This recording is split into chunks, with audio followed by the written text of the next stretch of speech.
Did you know the average person has over 60,000 thoughts every single day, and most of them are repetitive? In fact, research shows that about 80% of those thoughts are negative. If you've ever lain awake replaying a conversation, stressing over the future, or second-guessing every decision, you're not alone.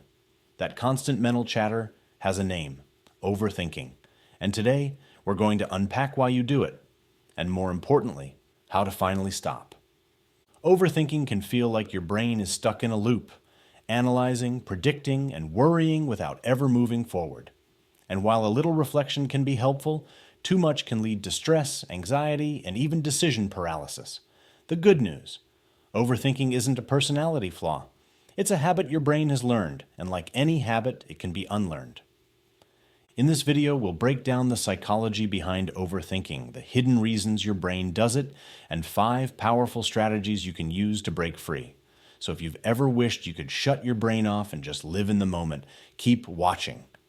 Let's start with the big question. Why do we overthink in the first place? Because let's be real, it's not like anyone wants to lie awake at night thinking about something embarrassing they said 3 years ago, right? There are a few psychological reasons for this. Reason number 1. Your brain craves certainty. Your mind is like a prediction machine. It's constantly scanning for danger, trying to protect you. Think about our ancestors. Survival depended on predicting threats, like whether that rustle in the bushes was the wind or a predator. Fast forward to today, we're not dodging lions, but your brain still works the same way. When you're unsure about a job interview, a first date, or even what text message to send, your brain thinks, if I can just analyze every angle, I'll stay safe. But instead of clarity, you end up trapped in a mental loop. Reason number 2, past experiences. Overthinking often comes from your past shaping your present. Maybe you failed a test once, so now you overanalyze every exam question.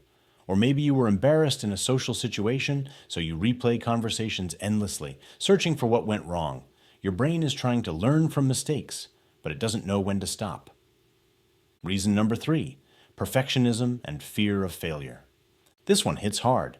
If you feel like you always have to get things right, you'll obsess over decisions because you're terrified of messing up. For example, instead of writing that essay, you spend hours planning, editing, and rewriting before you even start.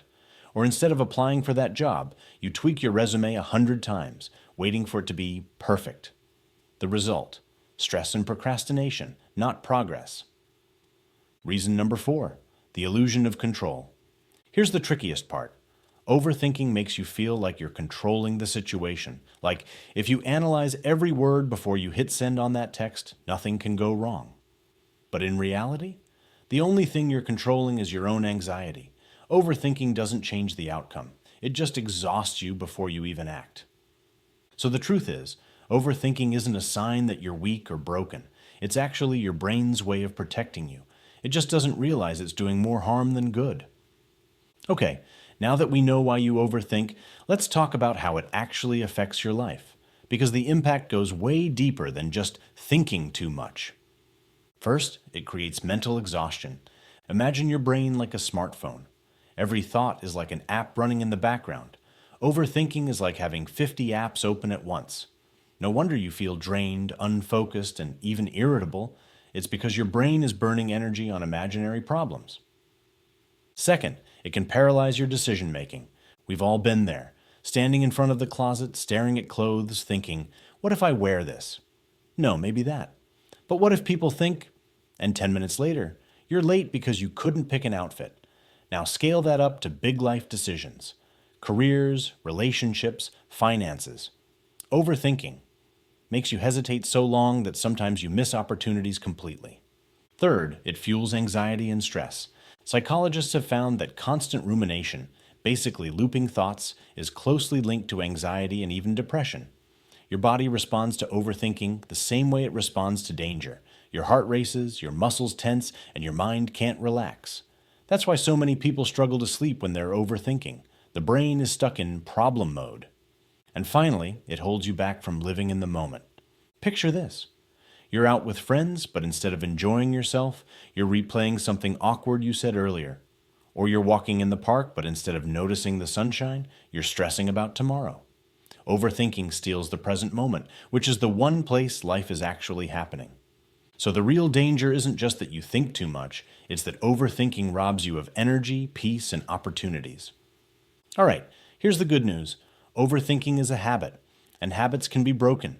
You don't have to shut off your brain completely. You just need to train it to work for you instead of against you. Here are 5 powerful strategies to stop overthinking. 1. Catch yourself in the act. The first step is awareness. Most of the time, overthinking runs on autopilot. You don't even notice it happening. So next time you're spiraling, pause and ask, am I solving a problem or just worrying about one? If there's no action at the end of your thoughts, you've crossed into overthinking. 2. Set a worry window. This is a psychology trick that works wonders. Schedule 10 minutes a day as your worry time.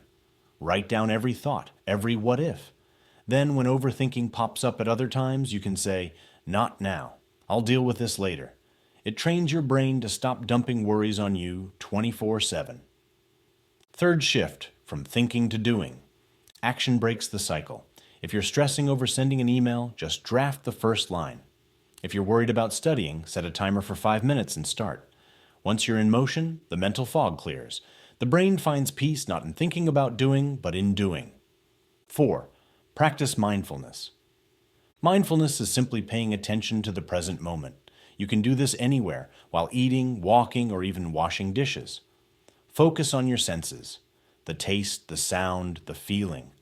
By anchoring yourself in the present, you remind your brain that the past is gone and the future isn't here yet, so overthinking has nothing to cling to.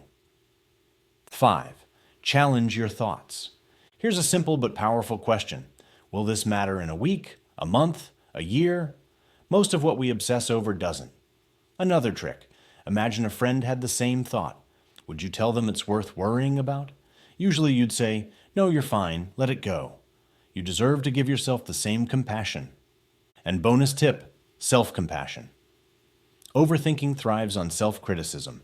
Every time you tell yourself, I'm so stupid for worrying, you fuel the cycle. Instead, talk to yourself the way you would to a friend. A little kindness toward yourself goes a long way. So here's the takeaway. Overthinking isn't your brain being broken. It's your brain trying too hard to protect you. But by recognizing it, setting boundaries with your thoughts, and focusing on action, you can break the cycle and live with more peace and clarity. Now I want to hear from you. What's one thing you tend to overthink the most? Drop it in the comments below. I'd love to see what you guys struggle with. If you found this video helpful, hit that like button, subscribe for more psychology-based tips, and share this with a friend who needs to hear it. Remember, the best way to stop overthinking is to start living. Thanks for watching, and I'll see you in the next video.